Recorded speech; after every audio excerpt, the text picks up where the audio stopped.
సాహితీ మిత్రులకు నమస్కారం. వనజ తాతనేని కథల ఛానల్కు సుస్వాగతం. విభిన్న కథల సమాహారం వనజ తాతనేని. ఈరోజు నేను కథ కాకుండా సినిమా నటి మీనా కుమారి నాజ్ గురించి చిన్న పరిచయాన్ని వినిపించాలనుకుంటున్నాను. శ్రద్ధగా వినేయండి. ఆమె సినిమా నటి మాత్రమే కాకుండా ఒక కవయిత్రి కూడా. ఆమె కవితను కూడా వినిపిస్తాను, పూర్తిగా వినండి. మీనా కుమారి నాజ్. నటిగా మీనా కుమారి చిరస్మరణీయురాలు. చలనచిత్ర రంగంలో ఆమె సాటిలేని మేటి తారగా అజరామరమైన ఖ్యాతిని ఆర్జించింది. మృత్యువు ఆమె అధిరోహించిన కీర్తి శిఖరాల పాదసీమల్ని కూడా తాకలేకపోయింది. దేశవ్యాప్తంగా అసంఖ్యాకమైన అభిమానులు ఆమె సినిమాలను మక్కువతో చూశారు.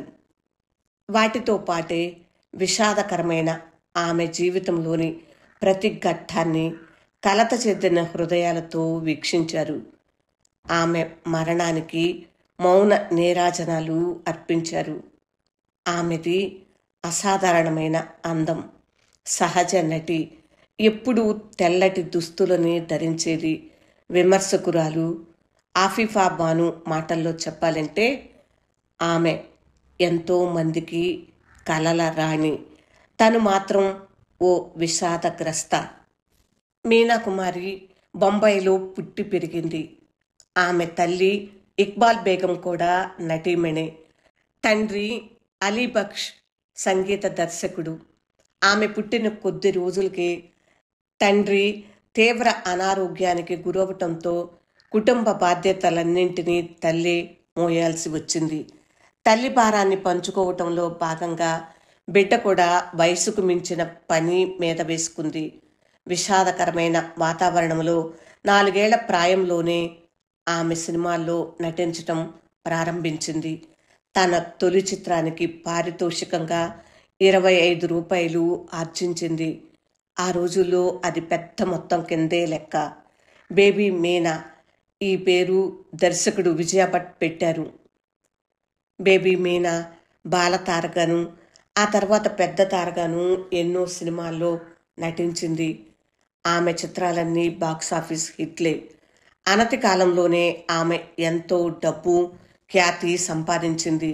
అఖండ విజయాన్ని చవి చూసిన ఆమె చిత్రాలలో బైజూ బావ్రా ఒకటి. బైజూ బావ్రాల అమర ప్రేమ కథ 1952లో విడుదలైంది. పరిణీత 1953లో విడుదలైంది. సాహిబ్, బీబీ ఔర్ గులాం 1962లో సుప్రసిద్ధమైన సినిమాలు. ఈ చిత్రాలు మూడింటిలోనూ ఆమె నటనకు జాతీయ స్థాయిలో ఉత్తమ నటి అవార్డులు లభించాయి. ఓ రాజనర్తకి రాజవంశీకుడిని ప్రేమించిన కథ ఆధారంగా నిర్మించిన పాకీజా చిత్రము 1971లో ఆమె మరణానంతరము విడుదలైంది. మీనా కుమారికి స్కూల్ చదువు లేదు.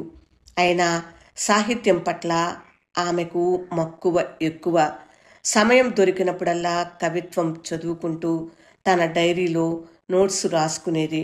ఒక నటిగా, గాయకురాలిగా సుప్రసిద్ధురాలైన ఆమె నాజ్ అనే కలం పేరుతో కవిత్వం కూడా రాసిందని విన్నప్పుడు చాలామంది ఆశ్చర్యపోతారు. ఆమె చేసిన ఆల్బంలో ఉన్నవి చాలా వరకు ఆమె రాసిన గేయాలే. వాటిలోని ఆత్మీయ ధోరణి, పదచిత్రాలు ఆమె సున్నితత్వానికి, అనురాగానికి, తాత్విక స్వభావానికి అద్దం పడతాయి. ప్రముఖ హిందీ సినిమా పాటల రచయిత సాహిర్ లూధియాన్వి ఆమె మరణం అనంతరం 1972లో శ్రద్ధాంజలి ఘటిస్తూ ఇలా అన్నారు. ఆమె ఒక అరుదైన ప్రతిభాశాలి. తెల్లటి దుస్తుల్లో మృదు భాషలా కనపడే ఆమెలో నిగూఢమైన గొప్ప కవయిత్రి ఉంది. కానీ నటన కోసం ఆమె తనలోని ఈ కవితాత్మను బలి చేసుకుంది. భారతీయ స్త్రీలు అనుభవించే ఎన్నో దుఃఖాలను తెరకు ఎక్కించటానికి తన యవ్వనాన్ని కరిగించిన ఆమెకు తన సొంత విషాదాన్ని గురించి ఆలోచించుకునే తీరిక ఎన్నడూ దొరకలేదు. మీనాకుమారి జీవితాన్ని తరచి చూస్తే మనకు అనుక్షణం తన వ్యక్తిగత మానసికోద్వేగాలను త్యాగం చేయటమే కనపడుతుంది. మీనాకుమారి వ్యక్తిగత జీవితం కూడా ఒక దశాబ్ది ముందటి కాలం నాటి హంసా వాడ్కర్ జీవితంలాగే ఒక విషాదం నుంచి మరో విషాదానికి ప్రయాణించింది. సినీ జర్నలిస్ట్ రామ్ ఔరంగాబాద్కర్ మాటల్లో చెప్పాలంటే, ఆమె చాలామంది తారలు పైకి రావడానికి సాయపడ్డారు. కానీ పేరు ప్రఖ్యాతులు వచ్చి ఆమెతో అవసరం తీరిపోయాక వాళ్లల్లో ఎవరూ వెనక్కి తిరిగి ఆమె వైపు చూడలేదు. ఆమె జీవితంలో ప్రేమదే ప్రధాన పాత్ర. ప్రేమకు ఆమె పూర్తిగా దాసురాలైపోయింది. చాలా తేలిగ్గా ప్రేమ ఒడిని చేరేది. చివరికి ఆ ప్రేమే తనను నాశనం చేస్తున్నా తాను ప్రేమించకుండా ఉండలేదు. మీనాకుమారి డైరీలోని కొన్ని భాగాలను ఫిల్మ్ఫేర్ పత్రిక 1969లో ప్రచురించింది. వాటిలో ఆమె తనను గురించి తాను ఇలా రాసుకుంది: నేనేదో శూన్యంలో నిరాధారంగా వేలాడుతున్నట్టు, నా జీవన సర్వస్వము పెంజీకటిలో అచేతనంగా జడ పదార్థంలా పడి ఉన్నట్టు అనిపిస్తుంటుంది. నాకొచ్చే ఆలోచనలు, నా అనుభూతులు నావి కానట్టు, అవి వేరే ఎవరికో సంబంధించినవైనట్టు అనిపిస్తుంటుంది. ఇంకా చెప్పాలంటే నాకు నేను దూరంగా నిలబడి ఆ పరాయి వ్యక్తి అంతరంగంలోకి తొంగి చూస్తున్నట్టుగా ఉంటుంది. ఎస్ఎస్ గుల్జార్ సంకలనం చేసిన ఆమె కవితల పుస్తకం తన్హా చాంద్, ఒంటరి చందమామ, ఆమె మరణానంతరం ప్రచురితమైనది. ఇక్కడ అందిస్తున్న కవిత అందులోనిదే. ఆ కవిత ముక్కలు ముక్కలుగా ఛిద్రమైన రోజు ముగిసిపోయింది. ఆంగ్ల శీర్షిక bit by bit the splintered day has ended. కవిత వినండి. ముక్కలు ముక్కలుగా ఛిద్రమైన రోజు ముగిసిపోయింది. ముక్కలు ముక్కలుగా ఛిద్రమైన రోజు మెల్లిగా ముగిసిపోయింది. అంతటా తెరలు తెరలుగా చీకటి కురుస్తోంది. మోయగలిగినంత బరువును ఎవరికి వాళ్ళం మోసుకుంటూ. వానచినుకుల పాటలో దాగిన చావు బతుకుల సవ్వడి. నా కళ్ళు నవ్వుతుంటే గుండె కన్నీటిని వర్షిస్తోంది. దక్కిన ఋతుపవనం ఇదేనేమో. నన్ను నేను వెతుక్కున్నప్పుడల్లా ఓ వెక్కిరింత వినిపిస్తుంది. ఎవరో నా లోపల నుంచి చెబుతారు, నువ్వీ ఆటలో మళ్ళీ ఓడిపోతావని. నిరంతర యానం నా తల రాత అయితే ఓటమైన నిరీక్షణైన అర్థం ఏమిటి?